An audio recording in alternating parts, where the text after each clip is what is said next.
Uburetwa bw'Abanyafurika bwari bwarakijije cyane ibihugu byo mu Burayi, ku buryo byari ngombwa yuko abungukira muri icyo gikorwa nyamaswa bacura ubundi buryo butuma inyungu zabo zikomeza kubahira.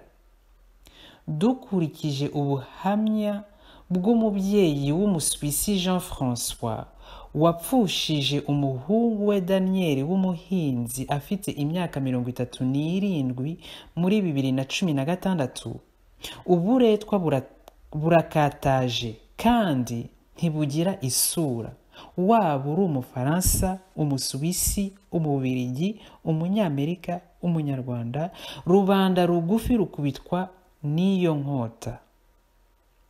Imikorere nyamaswa y'uburetwa bw'Abanyafurika imaze kumenyekana ikanashyirwa ku karubanda mu Burayi, abategetsi bo mu Bwongereza barayamaganye bitandukanya nayo. Ku rundi ruhande, ubukire mu Burayi bwari bumaze gutera imbere bugaragarira amaso mu byiciro byose. Ibi byiciro bikarushaho gukenera ibyangombwa byakoreragwa ku buntu n'imbata z'abacakara b'Abanyafurika. Icyaje guhinduka mu Burayi mu itangiriro y'ikinyejana cya 19 ni iterambere z'inganda. Iryo terambere ry'inganda ryajyanye n'uko ibikoresho fatizo bituruka muri Afurika byari bikenewe cyane mu Burayi.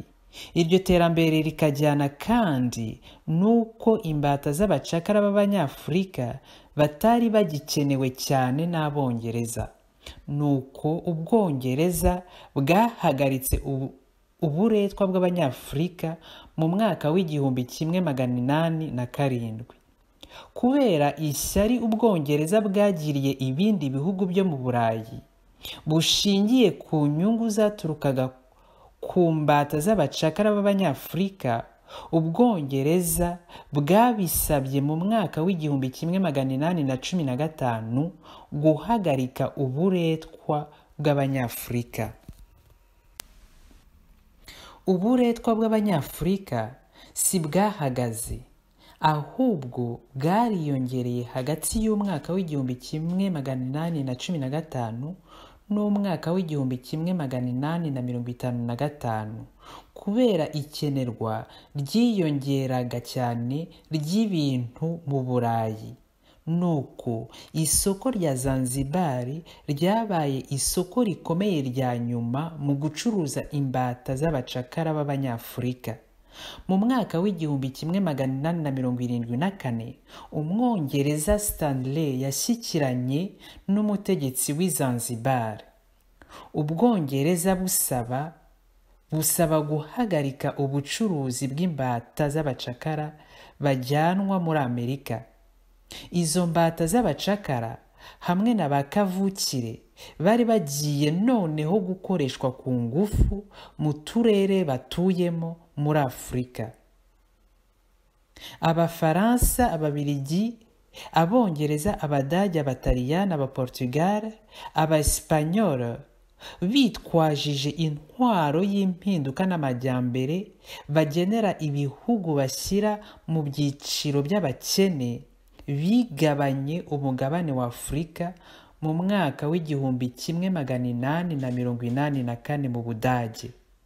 Kongo yaje kuba umutungo w'umwami w'Umubiligi witwa Leopold wa II mu mwaka w'1885. Gukoresha buretwa ba kavukire kugeza n'aho itsembabwoko ribaho niko kaga ababyeyi bacamo babeshywa ko babazaniye iterambere. Ba kavukire bamburwa ubutaka gakondo bagakoreshwa buretwa mu misaruro y'amavuta, icyayi, ipamba n'ibindi bikoresho fatizo. Abongereza John na Alice Harris bamenyesheje amahanga mu mwaka w'1889 ubwicanyi Leopold wa II yakoreraga ba kavukire bo muri Kongo. Leopold wa II yavomye ibikoresho fatizo bya Kongo, akoresha akananyunyuza ingufu z'igihugu. Mu mwaka w'1908 inteko yamwambuye igihugu Kongo ikigenera Ububiligi.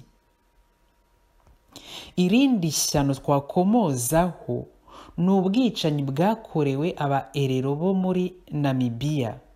Nibo ba mbere batanze ikirego mu nteko mpuzamahanga barega itsembabwoko ababyeyi babo bakorewe n'abakoro b'Abadage mu mwaka w'1904, itsembabwoko rya mbere mu kinyejana cya 20. Iryo tsembabwoko Abadage baryemeye bashyizweho agahato n'abaerero nyuma y'imyaka 100 muri 2004. Ubwoko bwaje kuba ikoresho rya siyanse mu kwemeza ubusumbane hagati y'abera n'Abanyafurika, hagati y'amoko, hagati y'imiryango.